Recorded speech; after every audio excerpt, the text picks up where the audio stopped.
Petrol diesel के जो लाइसेंसदारी उनका 1 पैसा कम नहीं हुआ। ये तो कंपनियों को दिया है भाई साहब, जो 1000 करोड़ रुपए प्रतिदिन से 11.5 साल से लूट रहे थे, उसमें से कंपनियों को दिया है। जो लेना ही नहीं चाहिए था वो थोड़ा बहुत दिया है। इसमें आम उपभोक्ता पे क्या फर्क पड़ा? 1 रुपया 1 पैसा सस्ता नहीं हुआ तो उपभोक्ता को कोई लाभ नहीं। ये जो पेट्रोल पंप धारी जो लाइसेंसदारी, इनको कोई फायदा नहीं। किसको दिया? अपनी कंपनियों को। सरकार के लिए हम पे भरोसा रखो, कोई किल्लत नहीं है। क्या झोला उठा के चल देंगे? काय का भरोसा रखो?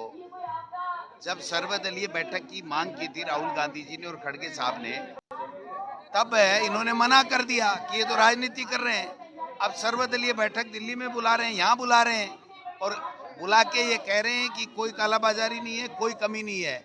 जबकि सही स्थिति ये है कि लाइनें लगी हुई हैं पूरे देश के अंदर। राजस्थान के अंदर गैस की सप्लाई नहीं हो रही है, उद्योग बंद हो गए, सब कुछ तबाह हो रहा है। और ये कह रहे हैं कि आप विश्वास रखो। यही नोटबंदी के समय कहा था, लोग परेशान हो गए। यही कोरोना के समय कहा था, लेकिन लाखों लोग मर गए। आज यही कह रहे हैं, लेकिन पैनिक है ना, पूरे देश और प्रदेश के लोग पैनिक हैं।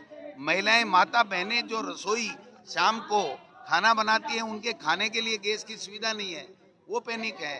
जो रोजगार करने के लिए गए हुए थे उनको सिलेंडर नहीं, उद्योग बंद हो गए और उनके खाने के लिए भी, पकाने के लिए नहीं है गैस, तो वो अपने गांव आ गए, लकड़ी का चूल्हा जला रहे हैं।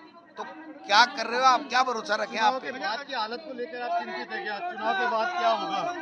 नहीं, चुनाव, बंगाल के चुनाव के बाद में इतनी महंगाई बढ़ेगी, इतनी क्राइसिस आएगी कि शायद देश के प्रधानमंत्री जी झोला उठा के ना चल दे। डोटासरा जी, प्राइवेट कंपनी ने 5 रुपए और 3 रुपए डीजल की रेटें बढ़ा दी, तो क्या लगता है कि अब ये तो सभी बढ़ाएंगे? ये तो गवर्नमेंट वाली जो है उनके लिए तो बंगाल चुनाव और बीजेपी ने रोक रखा है, बाकी वो तो सब बढ़ाएंगे। जब आप बताइए 70 रुपए से 135 और 150 तक प्रति बैरल पहुंच जाएगा डॉलर, तो कौन नहीं बढ़ाएगा? बढ़ाएंगे। वो कोई घाटा खाने के लिए सौदा थोड़ी करेंगे, आप बताइए। मीटिंग थी, सर्वदलीय बैठक, सरकार की तरफ से क्या आश्वासन जनता के लिए मिला है? देखिए, सरकार कह रही है कोई किसी प्रकार की कमी नहीं है, और आज जो हमारा प्रदर्शन है ये उनको ये बताने के लिए है कि जहाँ जहाँ जो दिक्कतें आ रही हैं वो सरकार के संज्ञान में होनी चाहिए। कई चीजें हमने जो बताई वो सरकार के संज्ञान में नहीं थी, जैसे गैस की जो दिक्कत है, या गरीबों को जो रेडी ठेली तक जो लगाते हैं उन तक के सिलेंडर बंद हो गए हैं, कमर्शियल सिलेंडर बंद हो गए हैं, या रेट जो बढ़ रहे हैं।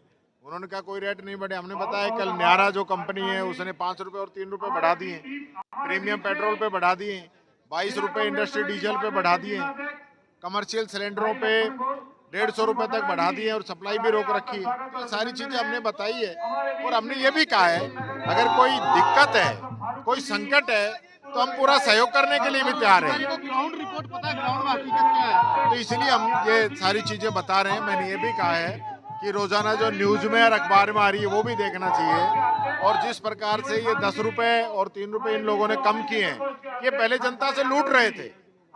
50 रुपए टैक्स है 100 रुपए पेट्रोल पे, तो ये पहले ही लूट रहे हैं। जब कच्चा तेल बढ़ता है तब जनता से पैसे लेते हैं, और जब कच्चा तेल घटता है तो उसका लाभ जनता को नहीं देता है, स्पेशल टैक्स लगा देते हैं। तो ये स्पेशल टैक्स में से जो पैसा इन्होंने कम किया है, ये तो बहुत पहले कम कर देना चाहिए था, आगे और कम करना चाहिए, हम तो ये कहेंगे। ये तो वादे पूरे नहीं किए। कीमत बढ़ाना गैस के, जब गैस मिल नहीं रही तो फिर कीमत बढ़ाने का क्या मतलब है? कीमत बढ़ाने की जरूरत ही नहीं थी। आप तो घाव भी कर दिया, घाव के ऊपर नमक भी छिड़क दिया।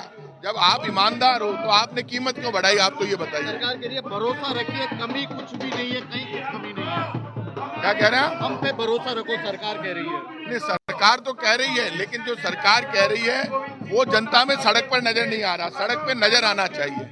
जब सड़क पर नजर ही नहीं आ रहा तो फिर मतलब क्या? आप ये बताओ।